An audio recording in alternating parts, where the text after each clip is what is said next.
All right. Well, I think we can go ahead and get started just for the people who are here on time. And then this is going to be recorded, so we'll be able to share it with those who couldn't make it at another Okay. time. All right. Sounds Thank you. good. Well, good afternoon. My name is Adriana Armenta, and I am your presenter with CompPsych Corporation, your employee assistance program provider. Now, if for those of you who maybe if this is the first webinar that you attend for CompPsych, at the end of the presentation, I will give you some login information for how you can access the different services that we have available to you. So I will share that at the end. Should you want to share or participate, you can do so with in the chat feature. Just kind of either let me know if you have a specific question or just make a comment, and staff is going to help me to check those out. So let's get started on today's topic, which is effective communication. Now, communication might seem easy, but the truth is that it's not as simple and clear as we would wish for it to be, because communicating both clearly and effectively, it can be difficult considering the different types of distractions that we have now.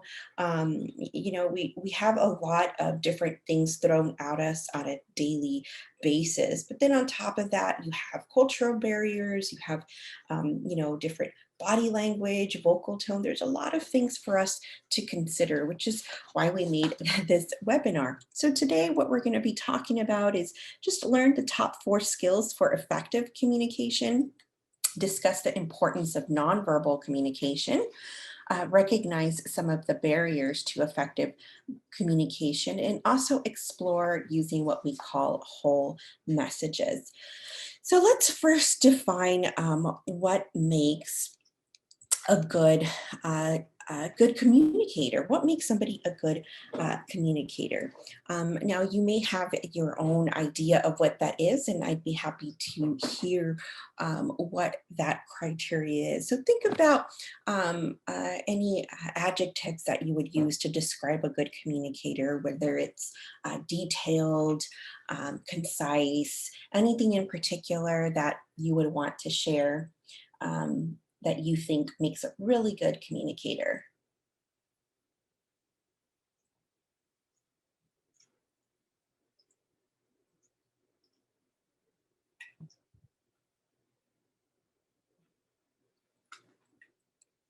All right, well, we'll talk a little bit more about that.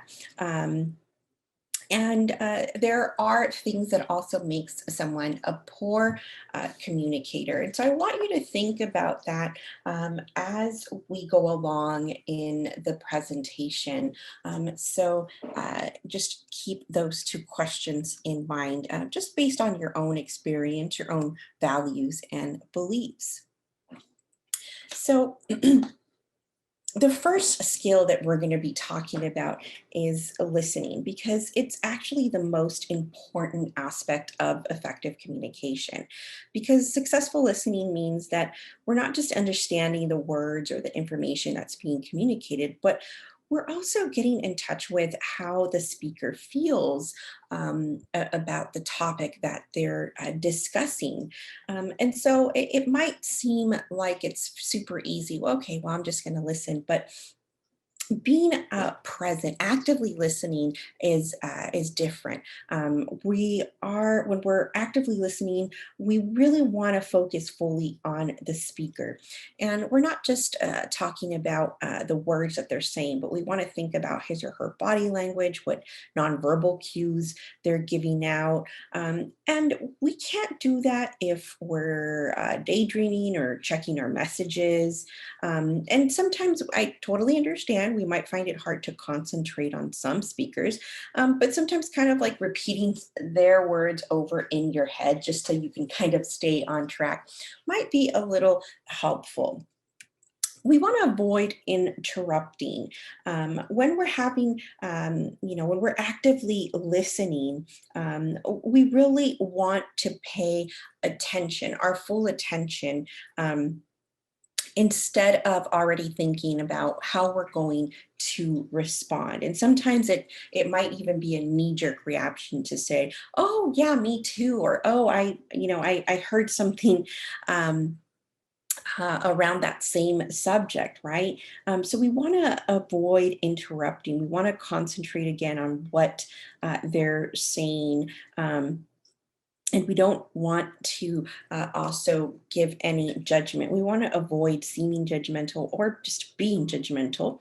The truth is, we don't have to agree with everybody. We don't even have to like everybody. Or their ideas or values or opinions, right? But it's important for us to set aside judgment, to withhold any type of criticism or blame in order to fully understand a person and where they're coming from. And oftentimes, this is part of the difficult things to do when we're listening, is to avoid that judgment. And last but not least is showing your interest. And, there are various ways that we could do this. We could nod occasionally, we could smile at the person. It's encourage, the person to continue to speak, using some small verbal cues like, "Oh, sure, yes, that's interesting." That is how we show interest. Again, it's the opposite of this would be, again, checking your phone, daydreaming, looking all around you. We want to show the person that we're interested in what they're saying. So we want to allow the person to really feel heard and understood, and this is what actually builds a stronger and deeper connection between you and the person speaking. It's also important that you just create an environment where everyone feels safe to express their ideas and their opinions, even their feelings. And so we want to maintain a respectful environment. Now, I want to also share a cute little diagram with you. This says, "Daddy, look at what I made." And the dad says, "Keep on talking, listening." The truth is that he's not, right? Because if he were actively listening, then he would realize that she wants to show him something. So this is definitely not active listening. This is the opposite of active listening. So the next skill that we're going to talk about is nonverbal communication, because as you see here, just having his back to her is also a form of communication. And it's communicating that what she's saying is not really important to him. So we want to think about our nonverbal communication cues, and we have to remember that they play different roles in our interaction and communication with others. So as you see here in the picture, there's different ways that people express anger or fear, joy, frustration, even that they're being pensive or that they're puzzled. So there's definitely a lot of nonverbal communication cues that can go on in a conversation. So let's look at the different types. So the first one is repetition. So they can repeat the message that the person is making verbally by maybe a person is saying hi while also waving hi. So you're just kind of driving in that message of hello or welcoming. There's also contradiction. So a person can contradict a message that they're trying to convey, right? Maybe the person says, "Yeah, that's not a problem at all. I'll work on those projects. I'll get them done in time," and they're actually shaking their head no, or maybe the person's arms are crossed, or their eyebrows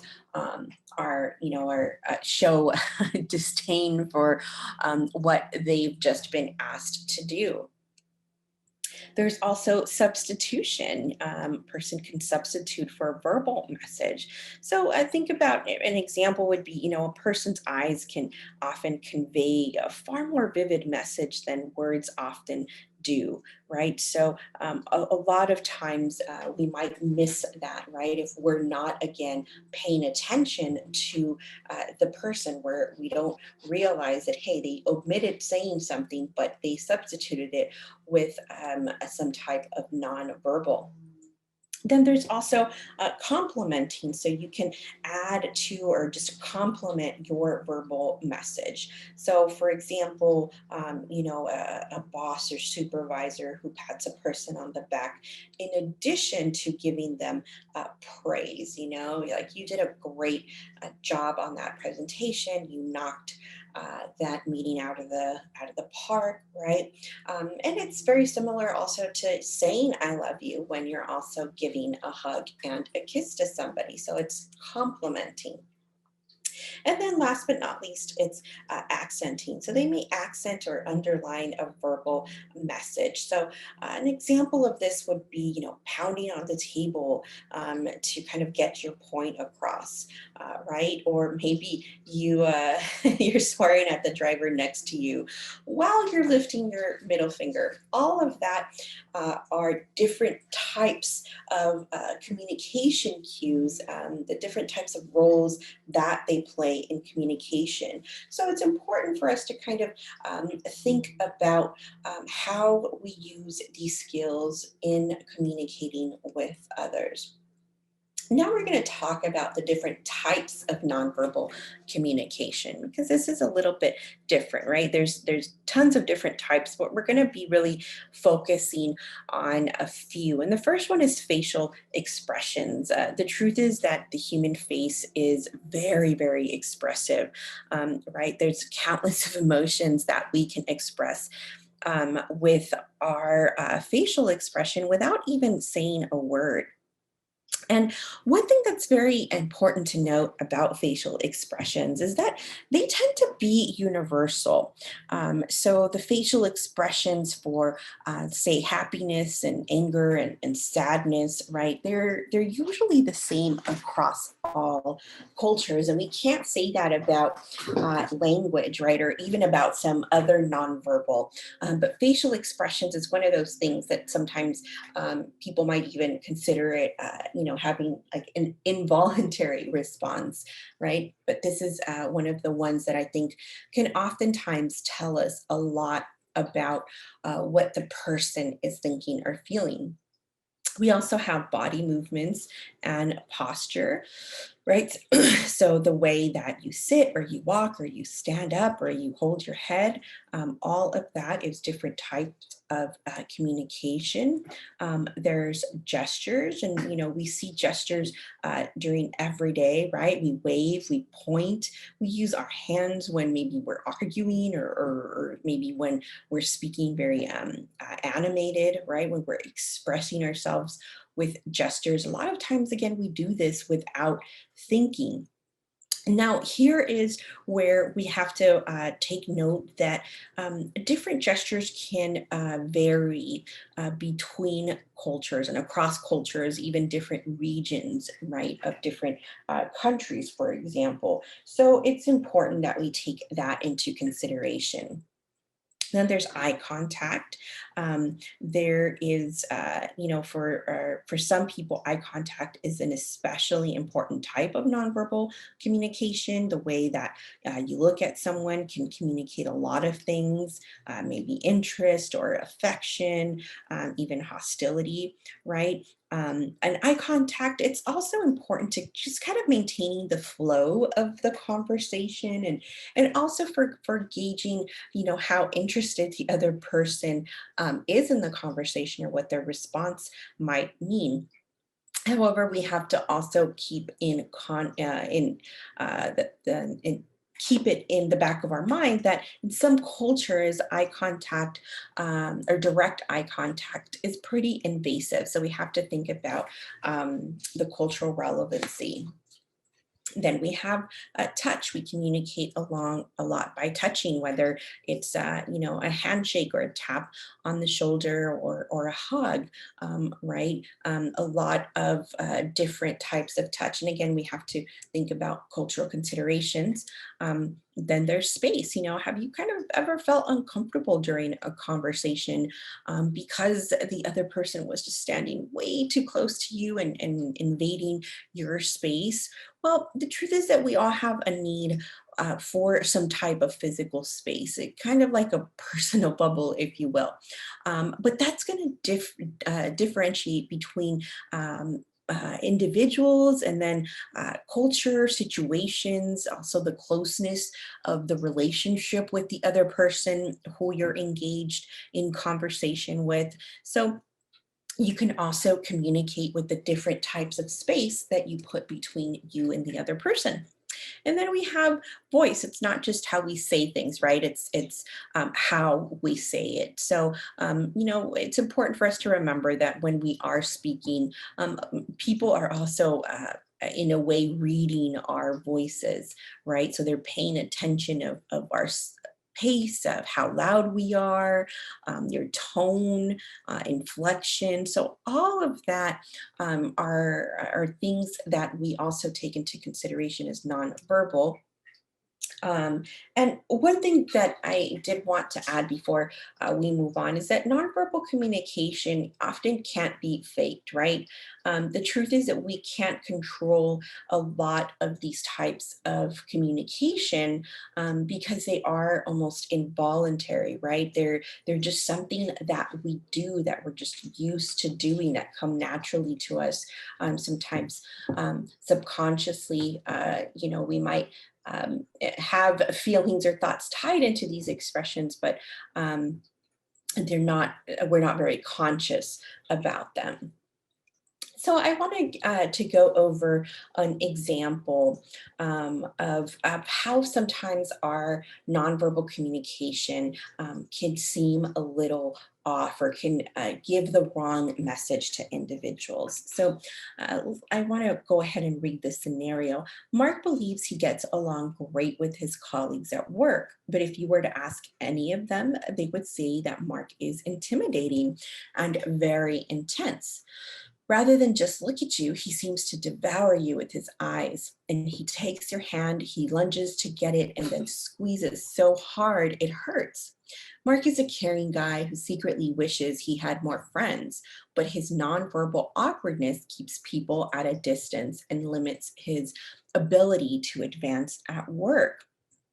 So, when we look at this example, we can start to think in the back of our minds, what can Mark do to change this perception that his coworkers have of him, of being, intimidating and intense? There's different things that he can definitely do, right? Maybe it's from his handshake to the way that he looks at people, right?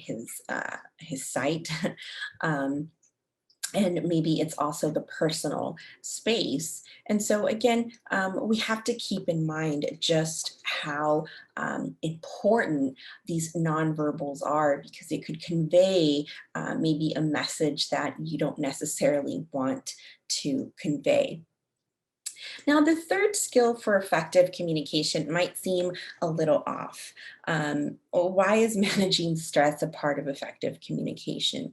Well, I want you to think back to the last time that you felt really stressed and overwhelmed, and then you tried to have a conversation with someone.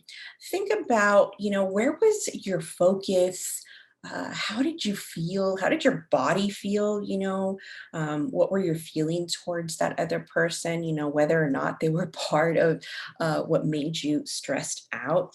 The truth is that sure, in small doses, stress can be helpful for us, right? It pushes us to maybe complete our deadlines. But when stress is just becomes very constant and overwhelming, it can actually really hamper our communication skills, because it really doesn't allow us to think clearly, and sometimes even to act appropriately. Because when we're stressed, we're also more likely to misread other people. Maybe we also send kind of mixed messages or signals to people.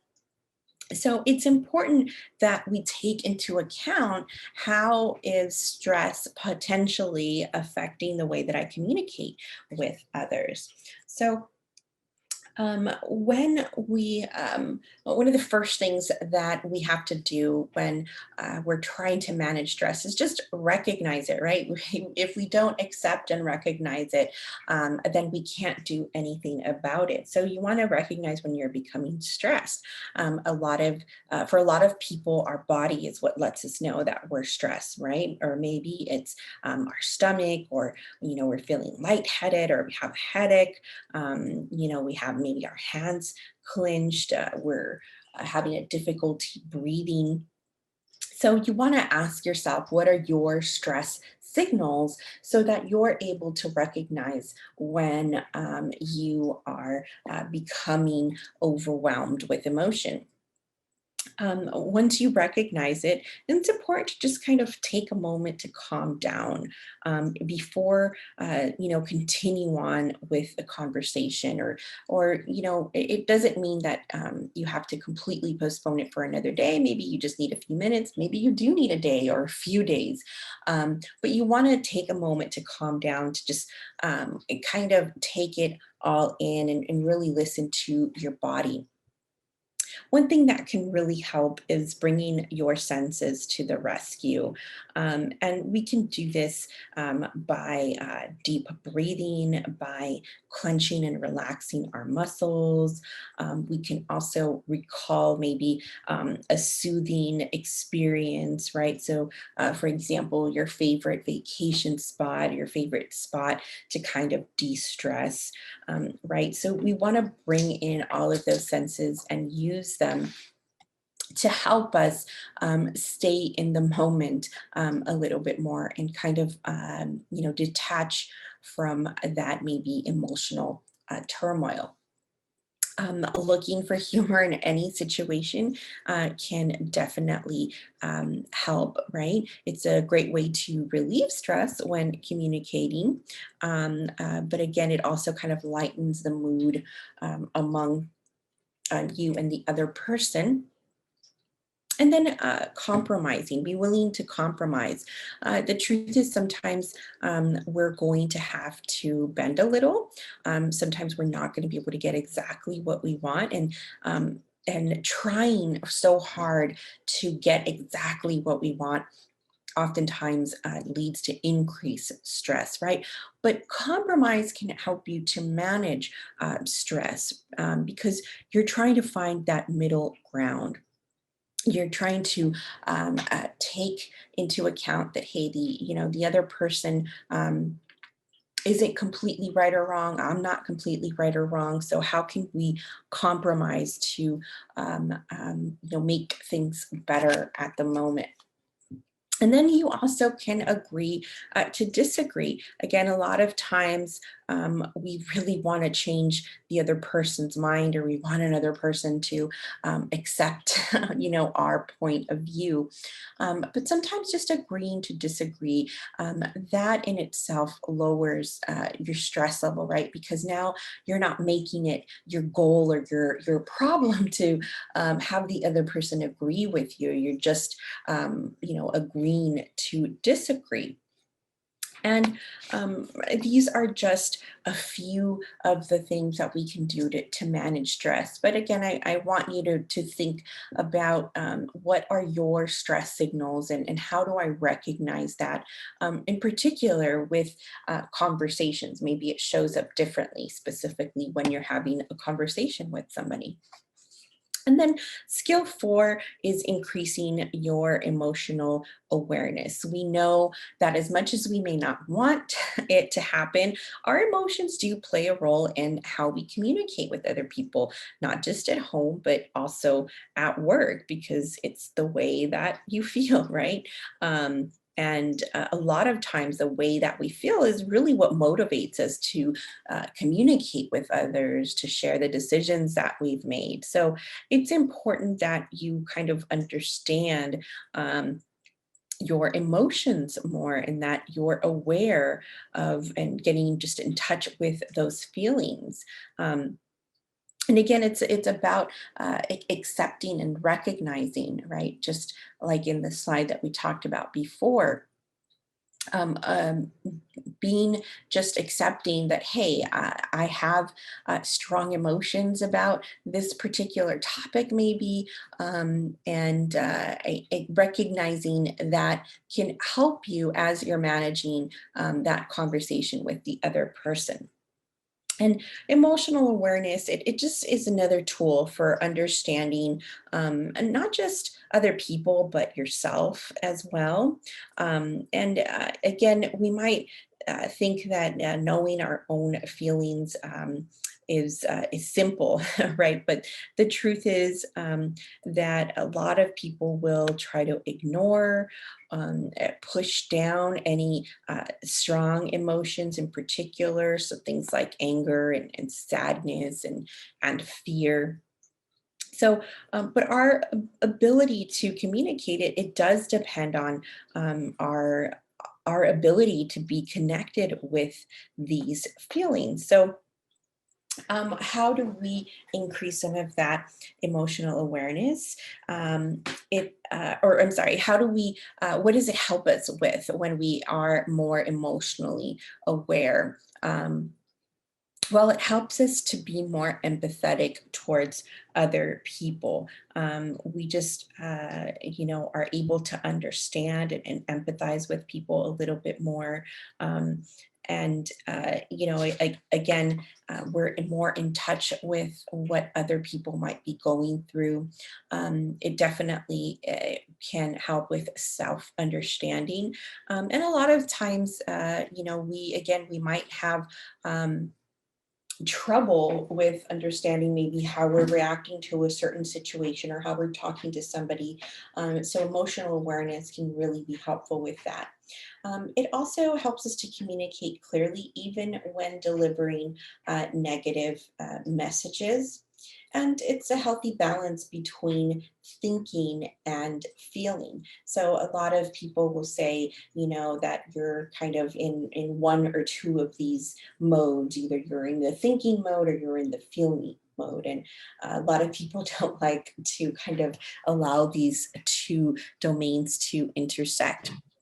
But the truth is that we do need to have a healthy balance between the two, because the goal of effective communication is to have that healthy balance between your intellect, so to say, and your emotions. So now let's look at some blocks to listening. We discussed how important listening is, right? And how that's the pillar of effective communication. And the truth is that it can be a little hard at times to effectively listen. So these are just some of the blocks. Again, this is not to shame anybody or make anybody feel right. The truth is that we all do this at one point in time or another. But again, we're just trying to create awareness on how these different things can block us from actively listening, which in turn doesn't allow for the most effective communication. So one thing that we do a lot is the comparing, like, oh, hey, yeah, this reminds me of when I went through something similar, and then you kind of go on a tangent. Then there's mind reading, right? I know exactly what you're going to say. For example, you might do this a lot with your partner or spouse. I know sometimes I try to get ahead of myself and it backfires. Then there's filtering, that where you're kind of only focusing on certain aspects of what the other person is saying. Like I'm only paying attention to this, but I'm ignoring the rest. Judgment, as we said, it can definitely impact our ability to actively listen. If we start judging the other person, dreaming, if you're trying to listen to somebody, but hey, around the corner, the burger place is starting to grill up for lunch, and you just happen to be starving, that's going to be a little difficult, right? Because you're dreaming about what you're going to have for lunch. Identifying, and a lot of us do this. This is basically when we say, oh yeah, I totally know what you mean. I felt the same way. I know exactly what's going on. It's a little bit like comparing, but this is when it's a little bit more about you, about identifying with their particular situation. Then there's sparring. It's, for example, the person that you're talking to, well, they're right on a few things. However, they're wrong on other things. So then you kind of try to intersect what you feel they're not correct on. Being right, needing to be right all the time, it can also lead to some defensiveness. Then there's derailing. And this is when you kind of stop the other person in their tracks and just kind of go somewhere else, or maybe you start talking before allowing them to talk. You're asking questions before they even begin.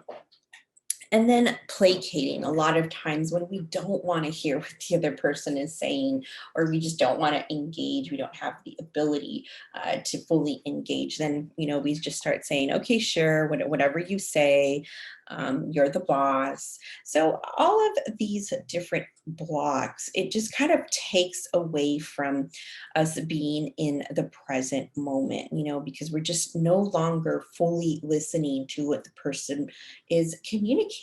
And so we might miss their point, or some very important aspects of their point, what they're trying to address. So many of these blocks, sometimes we know we say things, as a response, or we feel like we have to respond, but we have to think about, once we're listening, we really need to focus on the message rather than focusing on our response. So what do we mean by whole versus partial messages? Well, the thing about these is that whole messages include a few key things. It includes the facts. So this is what you see, your observations, right? So an example of an observation or a fact is, the president lives in Washington, D.C. That is a fact. Messages can also contain beliefs and your thoughts, right? So these are conclusions or maybe inferences that you draw upon from what you've heard. So example of some of these beliefs or thoughts is, people who are always late cannot be trusted to do a job, right? That is a belief. It's also emotions. And this can be especially difficult to convey, because some people don't want to share how they feel, and other people honestly don't want to hear how other people are feeling, right? But these are our emotions. I'm feeling a little angry that, you said X, Y, and Z. And then it also includes needs, right? No one can, tell you or tell other people what you need except for you. So we have to be very clear with what our needs are. I need to find some quiet time to complete these projects that are just piling up on my desk, and I'm constantly being interrupted. I really need some quiet downtime, right? So you're giving very direct needs to the other person. Now, and you can kind of test, whether you are giving a person, a whole message. And you can ask yourself a few questions. And maybe you can ask yourself, have I expressed what I actually know to be fact? What I've heard, third party information. Have I expressed myself clearly and labeled my beliefs and emotions? Have I been shared my needs without any type of blame or judgment? So these are just some ideas to think about, as you kind of do a self-assessment.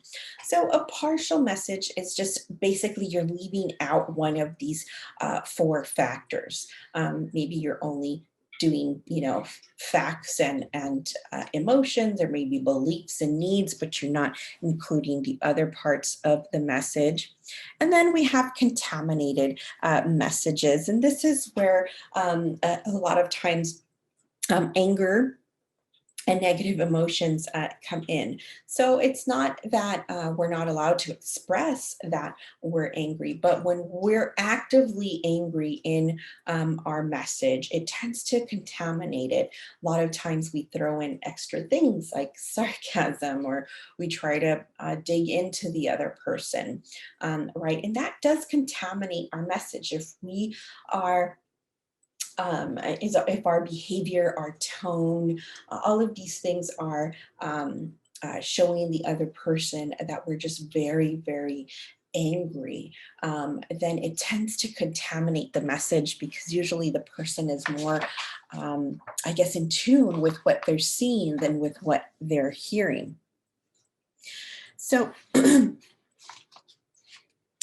I wanted just to go over a few things to consider when you're practicing whole messages. So these are just a few examples that we can briefly go over. So the first one is, Jerry, you'll probably be late for your own funeral. So a staff person said this to their coworker. So we want to ask ourselves, is it a whole message, or is it partial, or is it contaminated, right? So you want to ask yourself, where are the facts in this message? Are there any facts there? Well, no, not really. The beliefs are there, right? It seems like this person's going to believe that you're going to be late to your own funeral. Emotions aren't really very clearly conveyed, right? And neither is their need. Does the speaker want to, in a way, shame the other person into doing something? It's not clear what the other person wants. So this is a partial message, right? So it's just an example of how easy it is that we can leave things out of the conversation. And this does conclude our presentation. I want to thank you so much for joining today and allowing me the time and space to present this topic to you. I also want to make you aware that CompPsych and Guidance Resources is here for you 24 hours a day, 7 days a week. Online, you could find us at guidanceresources.com. And also via phone, there is a master's level counselor that is available to you 24 hours a day, again, 7 days a week, who could kind of I guess triage the call and then direct you to the best resource that we might have. Now, I know a lot of people think about counseling, EAP programs provide counseling, or maybe these webinars, but there's a lot of other services that we have, whether it's financial planning or legal advice or consultation. Please take advantage of all of the resources that we have. Now, the number for your company is 866-467-04. 67, and I am sending this to everyone on the chat. And the web ID for guidanceresources.com is FASAP, all capital letters. And once you go on guidanceresources.com, if you're going for the first time, that's when it's going to ask you for your web ID. But once you create your own user account, then you can access it at any time. There's even a mobile app where you can access it again whenever you need. So again, that does conclude today's presentation. I will stick around for a few minutes should you guys have any lingering questions.